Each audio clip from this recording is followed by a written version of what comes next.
मुंबई मराठी पत्रकार संघाकडून अटीतटीचा अंदाज, महायुतीला 140 जागा, अपक्षांची कामगिरी मुख्यमंत्री ठरवणार।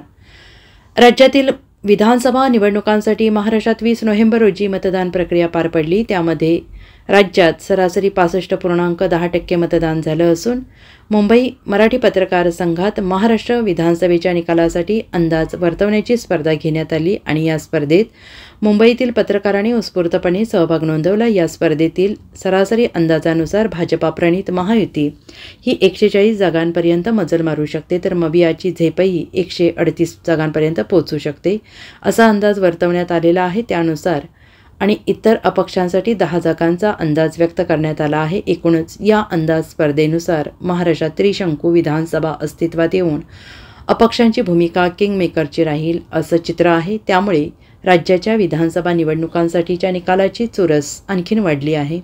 मतदानानंतर विविध संस्थांच्या सर्वेक्षणातून महायुतीला स्पष्ट बहुमत दर्शवण्यात येत आहे। त्यामध्ये 10 पैकी 7 संस्थांनी महायुती बहुमताचा आकडा पार करेल असा अंदाज होता, तर 3 सर्वेक्षण संस्थांनी महाविकास आघाडीला बहुमत मिळेल असा अंदाज वर्तवला आहे। Bureau report, SBN Marathi, Mumbai.